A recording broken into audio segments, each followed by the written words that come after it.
Hello guys, welcome to cooking diaries. Hi all, welcome back. പുതിയൊരു വീഡിയോയിലേക്ക് എല്ലാവർക്കും സ്വാഗതം. അപ്പോൾ നമ്മുടെ ഇന്നത്തെ റെസിപ്പി പെട്ടെന്ന് തന്നെ ഉണ്ടാക്കിയെടുക്കാൻ പറ്റുന്ന ഒരു നാരങ്ങാച്ചാറിൻ്റെ റെസിപ്പിയാണ് കേട്ടോ. അപ്പോൾ അതാ ഈ ഒരു നാരങ്ങ ഞാൻ നോമ്പിന് വെള്ളം ഉണ്ടാക്കുന്ന നാരങ്ങാത്തൊലി ഇങ്ങനെ ഒരു കുപ്പിയിലിട്ട് വെച്ചിട്ട് സുർക്കയും പിന്നെ ഉപ്പും കൂടെ ചേർത്ത് വെച്ചിരുന്നതാണ്. അപ്പോൾ ഏതായാലും അച്ചാർ കഴിഞ്ഞിട്ടുണ്ട്. അപ്പം അത് വെച്ചിട്ടൊരു അച്ചാർ ഉണ്ടാക്കാമെന്ന് വിചാരിച്ചു. മുളകും കൂടെ ഇതിൻ്റെ കൂടെ ഇട്ട് വെച്ചിരുന്നെങ്കിൽ ഇത് ഇങ്ങനെ തന്നെ കഴിക്കായിരുന്നു. പക്ഷേ മുളകൊന്നും ഇടാത്തതുകൊണ്ട് അപ്പോൾ ഏതായാലും അച്ചാറും കഴിഞ്ഞിട്ടുണ്ട്. അപ്പം അച്ചാറുണ്ടാക്കാമെന്ന് വിചാരിച്ചു. അപ്പോൾ ഇന്നത്തെ ഒരു വീഡിയോ പെട്ടെന്ന് തന്നെ ഉണ്ടാക്കാൻ പറ്റുന്ന ഒരു നാരങ്ങാച്ചാറിൻ്റെ റെസിപ്പിയാണ് കേട്ടോ. അപ്പം എല്ലാവരും വീഡിയോ മുഴുവനായിട്ട് തന്നെ കണ്ടു നോക്കുക. കണ്ടുകൊണ്ടിരിക്കുമ്പോൾ വീഡിയോ ഇഷ്ടപ്പെടുന്നുണ്ടെങ്കിൽ ലൈക്ക് ചെയ്യാം. കൂടെ തന്നെ ഫ്രണ്ട്സിനും ഫാമിലിക്കൊക്കെ ഷെയർ ചെയ്യുക. പിന്നെ നമ്മുടെ ചാനൽ ഇതുവരെ സബ്സ്ക്രൈബ് ചെയ്യാത്തവരാണെങ്കിൽ ഒന്ന് സബ്സ്ക്രൈബും കൂടെ ചെയ്യുക. പിന്നെ ഓരോ വീഡിയോയിലും ഇങ്ങനെ സബ്സ്ക്രൈബ് ചെയ്യാൻ പറയുന്നത് ആരെങ്കിലുമൊക്കെ സബ്സ്ക്രൈബ് ചെയ്യാണ്ട് കാണുന്നുണ്ടെങ്കിൽ സബ്സ്ക്രൈബ് ചെയ്യട്ടെ എന്ന് വിചാരിച്ചിട്ടാണ് കേട്ടോ. അപ്പം അതിപ്പം ഇങ്ങനെ സബ്സ്ക്രൈബ് ചെയ്തവർക്ക് അതിങ്ങനെ പിന്നെയും കേൾക്കുമ്പോൾ ഒരു കേട്ട് ബോറടിക്കുന്നുണ്ടാവും എന്നറിയാം. പക്ഷെ എന്നാലും ആരെങ്കിലൊക്കെ സബ്സ്ക്രൈബ് ചെയ്യാത്തവരുണ്ടെങ്കിൽ ചെയ്തോട്ടോ. പിന്നെ നമുക്ക് സമയം കളയാതെ എങ്ങനെയാണ് ടേസ്റ്റി ആയിട്ടുള്ള നാരങ്ങാച്ചാർ ഈസി ആയിട്ട് ഉണ്ടാക്കിയെടുക്കാൻ നോക്കാം കേട്ടോ. അപ്പോൾ അതിന് വേണ്ടിയിട്ട് ഞാൻ നേരത്തെ പറഞ്ഞ പോലെ തന്നെ നാരങ്ങയാണ് മെയിനായിട്ട് എടുത്തിട്ടുള്ളത്. അപ്പോൾ ഇത് ഉപ്പും വിനാഗിരിയും കൂടെ ചേർത്ത് വെച്ചിരുന്നതാണ്. അച്ചാർ ഒന്നുകൂടെ ടേസ്റ്റി ആക്കാൻ വേണ്ടിയിട്ട് നമുക്ക് കുറച്ചുകൂടെ ഇൻഗ്രീഡിയൻസ് ഇതിലേക്ക് ആഡ് ചെയ്യേണ്ടതുണ്ട്.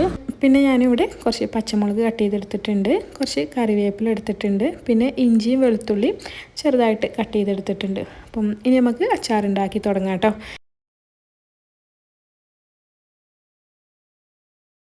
അതിന് വേണ്ടിയിട്ട് ഞാനിവിടെ ഒരു ചട്ടിയിലേക്ക് നല്ലെണ്ണയാണ് ഒഴിച്ചു കൊടുക്കുന്നത്. അപ്പം അച്ചാറുണ്ടാക്കുമ്പോൾ എപ്പോഴും നല്ലെണ്ണ എടുക്കുന്നതാണല്ലേ നല്ലത്. അപ്പം നല്ലെണ്ണ ആയാൽ ഒരുപാട് ദിവസം കേടുവരാണ്ടിരിക്കും. എണ്ണയൊക്കെ നന്നായിട്ട് ചൂടായി വരുമ്പം നമുക്കതിലേക്ക് കടുക് ചേർത്ത് കൊടുക്കുക. ഞാനിവിടെ ഒരു 1/2 ടേബിൾ സ്പൂൺ കടുകാണ് കേട്ടോ ചേർത്ത് കൊടുത്തിട്ടുള്ളത്.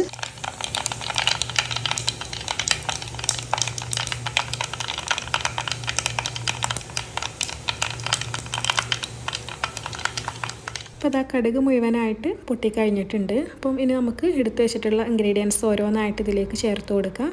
ആദ്യം തന്നെ വെളുത്തുള്ളിയാണ് കേട്ടോ ചേർത്ത് കൊടുക്കുന്നത്. പിന്നെ ഇഞ്ചി ചെറുതായിട്ട് അരിഞ്ഞത് ചേർത്ത് കൊടുക്കുന്നുണ്ട്. അതിൻ്റെ കൂടെ തന്നെ കറിവേപ്പില ചേർത്ത് കൊടുക്കുന്നുണ്ട്. ഇനിയിപ്പോൾ നമ്മൾ കട്ട് ചെയ്ത് വെച്ചിട്ടുള്ള പച്ചമുളകും കൂടെ ചേർത്ത് കൊടുക്കുക. ആദ്യം തന്നെ 3 ഐറ്റംസ് എണ്ണയിൽ നന്നായിട്ടൊന്ന് മൂപ്പിച്ചെടുക്കണം കേട്ടോ.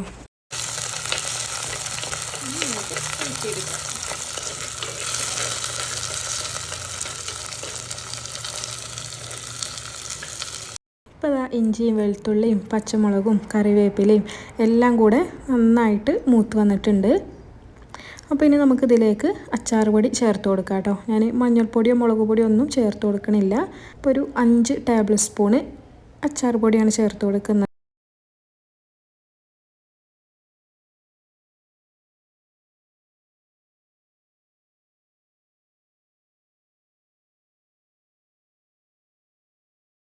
അപ്പോൾ നമ്മൾ വേറെ മഞ്ഞൾപ്പൊടിയോ മുളക് പൊടിയോ കായപ്പൊടിയോ ഒന്നും ചേർത്ത് കൊടുക്കണില്ല കേട്ടോ. അച്ചാർ പൊടി മാത്രം ചേർത്തിട്ടാണ് ഈ ഒരു നാരങ്ങാച്ചാർ ഉണ്ടാക്കിയെടുക്കുന്നത്.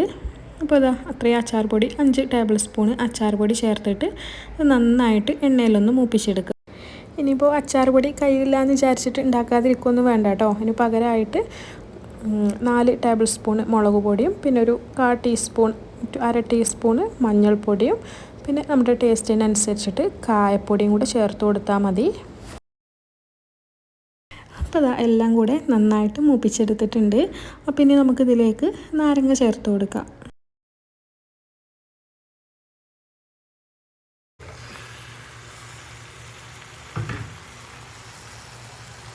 നാരങ്ങ ചേർത്തിട്ട് എല്ലാം കൂടെ നന്നായിട്ടൊന്ന് മിക്സ് ചെയ്തെടുക്കുക.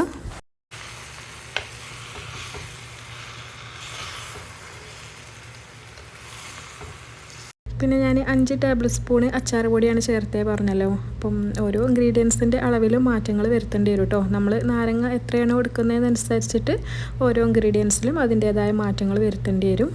അപ്പോൾ ഞാൻ ആദ്യം തന്നെ പറഞ്ഞല്ലോ അത് വിനാഗിരിയും ഉപ്പും കൂടെ ഇട്ട് വെച്ചിട്ട് നന്നായിട്ട് അതിൽ കിടന്നിട്ട് റെഡി ആയിട്ടുള്ള നാരങ്ങയാണ്. അപ്പം ഇപ്പോൾ ഇത് ഒരുപാട് സമയം അങ്ങനെ വേവിച്ചെടുക്കേണ്ട ആവശ്യമൊന്നുമില്ല കേട്ടോ. അച്ചാർപ്പൊടിയും ഇഞ്ചിയും വെളുത്തുള്ളിയൊക്കെ നന്നായിട്ടൊന്ന് മൂപ്പിച്ചെടുത്തിട്ട് അതിലിട്ടിട്ടൊന്ന് മിക്സ് ചെയ്തെടുത്താൽ മതി. ഇനി നമുക്കിതിലേക്ക് കുറച്ച് വിനാഗിരി ഒഴിച്ച് കൊടുക്കാം കേട്ടോ. അപ്പം ഫ്ലെയിം ഓഫാക്കിയിട്ടില്ല, ഫ്ലെയിം ഒന്ന് കുറച്ച് വെച്ചിട്ട് കുറച്ച് വിനാഗിരി ഒഴിച്ച് കൊടുക്കുന്നുണ്ട്. അപ്പം വിനാഗിരി ഒഴിച്ച് കൊടുത്തിട്ട് നന്നായിട്ടൊന്ന് തിളപ്പിച്ചെടുക്കുന്നുണ്ട്. അപ്പം വിനാഗിരി ഇപ്പം നമ്മൾ ഇനി വേറെ ഒഴിച്ച് കൊടുക്കുകയാണെങ്കിലും തിളപ്പിച്ചിട്ട് വേണം ഒഴിച്ച് കൊടുക്കാൻ.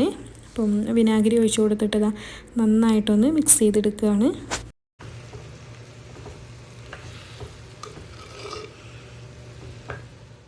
പിന്നെ ഇതിലിപ്പോൾ ഞാൻ ഉപ്പ് നോക്കിയ സമയത്ത് കുറച്ച് കുറവുണ്ട് കേട്ടോ. അപ്പം കുറച്ച് ഉപ്പ് ചേർത്ത് കൊടുക്കുന്നുണ്ട്. അപ്പോൾ അത് ഒരുപാട് ഉപ്പും വിനാഗിരിയൊക്കെ ഒഴിച്ചിട്ട് തന്നെയാണ് നമ്മൾ കുപ്പിയിലിട്ട് വെച്ചിരുന്നത്. അപ്പം നന്നായിട്ട് ഉപ്പൊക്കെ പിടിച്ചിട്ടുണ്ട്. അപ്പോൾ നമ്മൾ ഇഞ്ചിയും വെളുത്തുള്ളിയും അച്ചാർപ്പൊടിയൊക്കെ ചേർത്തല്ലോ, അപ്പം അതുകൊണ്ട് കുറച്ച് ഉപ്പിൻ്റെ കുറവുണ്ട്. അപ്പം കുറച്ച് ഉപ്പ് ചേർത്തിട്ട് നന്നായിട്ട് ഒന്നും കൂടെ ഒന്ന് മിക്സ് ചെയ്തെടുക്കുകയാണ്. അപ്പോൾ അതങ്ങനെ നമ്മുടെ ടേസ്റ്റി ആയിട്ടുള്ള നാരങ്ങാച്ചാർ ഇവിടെ റെഡി ആയിട്ടുണ്ട്. ഇനിയിപ്പോൾ നന്നായിട്ടിത് ചൂടൊക്കെ പോയി തണുത്തതിന് ശേഷം നമുക്ക് ഒരു കുപ്പിയിലേക്ക് മാറ്റി വെക്കാം കേട്ടോ. അപ്പം ഫ്രിഡ്ജിൽ വെക്കണമെന്നൊന്നുമില്ല, പുറത്ത് വെച്ചാൽ നമുക്ക് കേടുവരാണ്ട് തന്നെ നിൽക്കും. പിന്നെ നമ്മളിത് വിനാഗിരിയിലൊക്കെ ഇട്ട് വെച്ചിട്ട് നന്നായിട്ട് സോഫ്റ്റായ നാരങ്ങ ആയതുകൊണ്ട് തന്നെ അച്ചാർ റെഡിയാക്കിയ അന്ന് ചെറിയൊരു കയ്പ്പുണ്ടായിരുന്നെങ്കിലും പിറ്റേന്ന് തന്നെ നമുക്ക് കഴിക്കാൻ പാകത്തിനായിട്ടുണ്ടായിരുന്നു. കയ്പ്പൊക്കെ പോയി അച്ചാർ നല്ല ടേസ്റ്റ് ഉണ്ടായിരുന്നു. അപ്പോൾ അതാ ഇന്നത്തെ ഈ ഒരു ഈസി ആയിട്ട് ഉണ്ടാക്കാൻ പറ്റുന്ന നാരങ്ങാച്ചാറിൻ്റെ റെസിപ്പി എല്ലാവരും കണ്ടു എന്ന് വിചാരിക്കുന്നുണ്ട്. അപ്പം ഇതുപോലെ ലെമൺ ജ്യൂസൊക്കെ ഉണ്ടാക്കിയിട്ട് എൻ്റെ തൊലി ഉപ്പും വിനാഗിരി ഇട്ട് വെച്ചിട്ടുണ്ടെങ്കിൽ ഇതുപോലെ പെട്ടെന്ന് തന്നെ ഒരു അച്ചാർ റെഡിയാക്കിക്കോട്ടോ. അടിപൊളി ടേസ്റ്റാണ്. അപ്പോൾ ഇന്നത്തെ ഒരു വീഡിയോ എല്ലാവർക്കും ഇഷ്ടപ്പെട്ടു എന്ന് തന്നെ വിചാരിക്കുന്നുണ്ട്. ഇഷ്ടപ്പെട്ടിട്ടുണ്ടെങ്കിൽ എപ്പോഴും പറയുന്ന പോലെ തന്നെ ലൈക്ക് ചെയ്യുക, കൂടെ തന്നെ ഫ്രണ്ട്സിനും ഫാമിലിക്കൊക്കെ ഷെയർ ചെയ്യുക. പിന്നെ നമ്മുടെ ചാനൽ സബ്സ്ക്രൈബ് ചെയ്യുക.